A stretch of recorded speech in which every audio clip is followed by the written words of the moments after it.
Hi,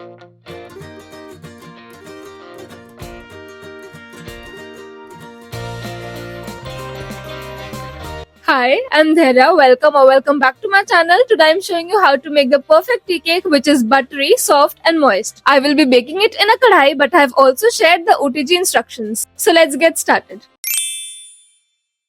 We will start by taking room temperature butter in a bowl and add in the warm milk. The milk should not be very hot, बस इतना कि butter melt हो जाए. Stir it gently until the butter melts. Once the butter is completely melted, add in the vinegar. Mix it once and let it sit for 5 minutes.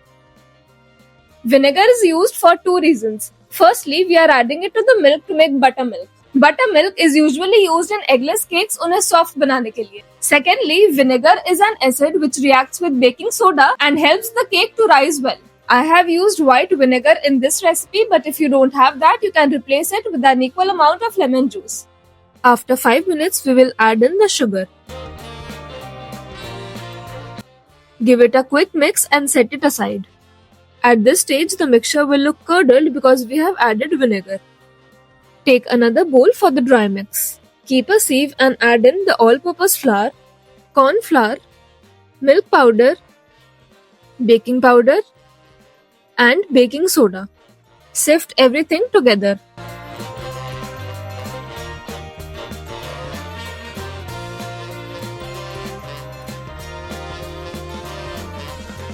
Many people ask me why I add corn flour in almost all of my cake recipes, and that's because corn flour absorbs water, making our cakes so much softer. Milk powder adds a beautiful flavor to the cake.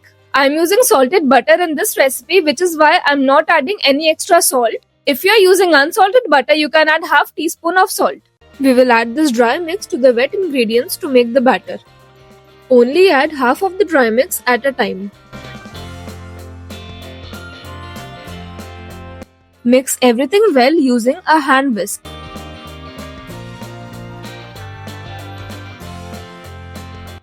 Add in the rest of the dry mix and whisk until you have a lump-free batter.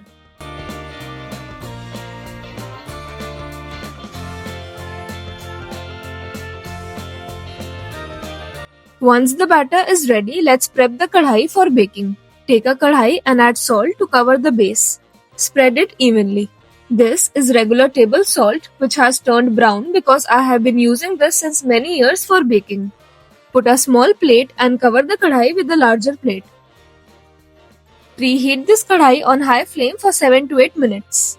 Whenever we are baking anything in a kadhai, cakes, cookies or brownies, it's important to cover the base of the kadhai with salt. The salt absorbs heat from the flame and gently cooks the cake. When you're done with the baking, don't throw the salt away, let it cool down and store it for your next bake. You can reuse the salt for baking for up to many years. Take the cake mold and brush it well with oil. Make sure to cover all the sides. Put a strip of baking paper at the base and pour in the batter. Once the kadhai has preheated, keep the cake inside to bake. After keeping the cake mold inside, turn the flame to medium and cover the kadhai again. Continue to bake on medium flame. You have to cover and preheat the kadhai on high flame for 7 to 8 minutes. After the kadhai gets hot, turn the flame to medium, keep the cake inside and cover it again. Continue to bake on medium flame for 40 to 45 minutes or until a toothpick comes out clean when inserted. While baking, make sure no steam is escaping from the kadhai. If you want to bake it in an OTG, preheat the oven at 170 degrees Celsius for 7 to 8 minutes. After the oven gets hot, keep the cake inside and continue to bake at the same temperature for 30 minutes. After 30 minutes, turn the temperature to 150 and continue to bake for 5 to 10 minutes or until a toothpick comes out clean when inserted. After 40 minutes, I am checking the cake by inserting a knife. As you can see that the knife has come out clean, it means that the cake is done. If your knife comes out with a little bit of batter or crumbs, continue to bake on medium flame for another 5 minutes and check again. I am covering the cake with a dry kitchen towel to let it cool down for 15 to 20 minutes. After 20 minutes, run a knife through the edges of the cake and demold it. This cake has just pure buttery goodness. If you like, you can add almond flakes, cashews or chocolate chunks on top to make it a little more fancy. This cake is simple, soft, buttery and moist. It is for sure one of the best tea cakes ever and I hope you love it as much as I do. You can store this cake in an airtight container at room temperature for up to 5 days. If you want to store it in the fridge, make sure to cover it properly so it doesn't lose moisture and get dry. Warm the slice a little bit before consuming for best results. You can find the full recipe in the description box below. If you like this video, give it a thumbs up and please subscribe to my channel. I'll see you with a new recipe. Happy baking and bye.